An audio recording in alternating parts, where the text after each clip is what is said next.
बच्चों, जैसा कि आप जानते ही होंगे कि हम जब भी दालों और अनाजों को पानी में डालते हैं तो वह फूल जाते हैं और नरम हो जाते हैं।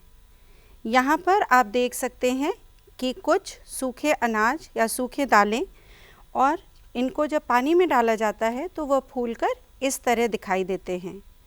आज के प्रयोग में हम यह जानेंगे कि ऐसा क्यों होता है। इस प्रयोग के लिए हमें चाहिए कुछ सूखे हुए किशमिश, एक बीकर, पानी,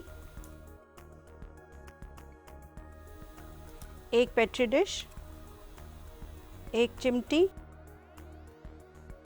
या फॉरसेप्स, एक थर्मामीटर या तापमापी और एक तुला या वेइंग बैलेंस।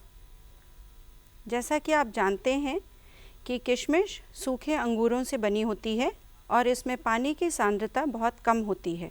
अंतःशोषण एक विशेष प्रकार का विसरण है जिसमें एब्जॉर्बेंट, अधिशोषक और इम्बाइबेंट या अंतःशोषक के बीच में जल की मात्रा के अंतर की वजह से पानी का गमन होता है। पानी हमेशा अधिक सांद्रता से कम सांद्रता की ओर जाता है। इस प्रयोग में हम जब किशमिश को पानी में रखते हैं तो पानी बाहर से किशमिश के अंदर प्रवेश करता है और किशमिश कुछ देर के बाद फूल जाती हैं। इस प्रयोग में हम यह भी जानेंगे कि अंतःशोषित जल का द्रव्यमान प्रतिशत किस तरह गणित किया जाता है। तो आइए हम देखें हम इस प्रयोग को कैसे करेंगे। किशमिशों का भार लेने से पहले हमें वेइंग बैलेंस में एक फ़िल्टर पेपर का भार नापना चाहिए। जैसा कि आप देख पा रहे हैं, इस फ़िल्टर पेपर का भार 0.5321। इसके बाद हमें यह वेइंग बैलेंस 0 पर लाना पड़ेगा, जिससे फ़िल्टर पेपर का भार किशमिशों के भार में ऐड ना हो और हमारे रिज़ल्ट में त्रुटि ना आए। हम 10 से 15 किशमिश एक ब्लॉटिंग पेपर पर लेकर इसका द्रव्यमान तुला की सहायता से नापेंगे। जैसा कि आप देख पा रहे हैं, इन किशमिशों का द्रव्यमान 10.13 ग्राम है। इसके बाद हम इन सूखी किशमिश को तुला से निकालकर एक बीकर में डालेंगे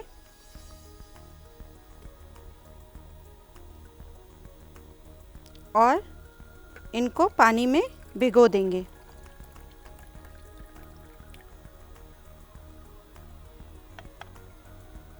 हमें इन किशमिशों को पानी में 3 से 4 घंटे छोड़ना होगा।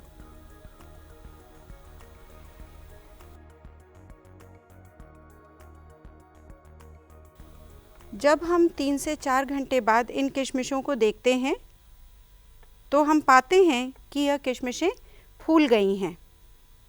एक तापमानक और थर्मामीटर की सहायता से हमें इस पानी का तापमान जानना ज़रूरी है, क्योंकि सर्दी के दिनों में जब कमरे का तापमान बहुत कम होता है तो इस प्रयोग के लिए हमें थोड़ा सा गर्म पानी इस्तेमाल करना चाहिए। जैसा कि आप देख पा रहे हैं, इस समय पानी का तापमान 30 डिग्री है। इसके बाद हम इन्हें चिमटी की सहायता से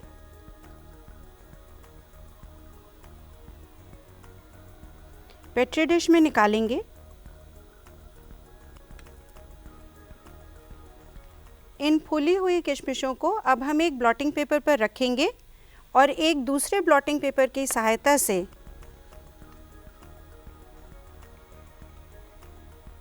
इसका अतिरिक्त पानी हटा देंगे। किशमिशों का भार लेने से पहले हमें वेइंग बैलेंस में एक फ़िल्टर पेपर का भार नापना चाहिए। जैसा कि आप देख पा रहे हैं, इस फ़िल्टर पेपर का भार 0.5321। इसके बाद हमें यह वेइंग बैलेंस 0 पर लाना पड़ेगा, जिससे फ़िल्टर पेपर का भार किशमिशों के भार में ऐड ना हो। अब हम इन फूली हुई किशमिशों का द्रव्यमान तुला की सहायता से प्राप्त करेंगे।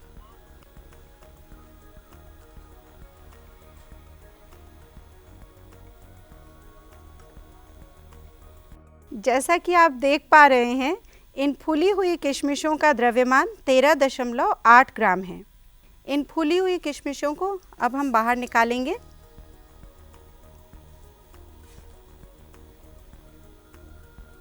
अब हमने फूली हुई किशमिशों और सूखी किशमिशों का द्रव्यमान नाप लिया है। आइए अब हम जानते हैं कि हम अंतःशोषित जल के द्रव्यमान प्रतिशत का परिकलन किस तरह करेंगे। इसके लिए हमें निम्नलिखित सूत्र की आवश्यकता होगी। किशमिशों द्वारा अवशोषित जल का प्रतिशत बराबर किशमिश द्वारा अवशोषित जल का द्रव्यमान बटा किशमिशों का प्रारंभिक द्रव्यमान गुणा 100। जैसा कि आपने जाना कि फूली हुई किशमिशों का द्रव्यमान 13.8 और सूखी हुई किशमिशों का द्रव्यमान 10.1 था। जब हम इन द्रव्यमानों को सूत्र में लिखते हैं तो यह इस तरह दिखाई देता है, 13.8 घटा 10.1 बटा 10.1 गुणा 100 बराबर 3.7 बटा 10.1 गुणा 100। तो अवशोषित जल का प्रतिशत द्रव्यमान 36.6% आता है। अंतःशोषण पौधों के लिए एक बहुत ज़रूरी प्रक्रिया है। इसमें बिना ऊर्जा के इस्तेमाल से कई प्रक्रियाएं संभव होती हैं। इनमें बीजों का अंकुरण, पत्तियों का खुलना और फूलों का खिलना संभव होता है। आशा है कि आप इस प्रयोग के द्वारा यह समझ गए होंगे कि जब हम दालों और अनाजों को पानी में डालते हैं तो वह नरम कैसे होते हैं और फूल कैसे जाते हैं। अंतःपरासरण पौधों के लिए बहुत ज़रूरी प्रक्रिया है। इसमें ऊर्जा का इस्तेमाल नहीं होता है और इस वजह से ज़रूरी जैविक क्रियाएं जैसे बीजों का अंकुरण, पत्तियों का खुलना और फूलों का खिलना संभव हो पाता है।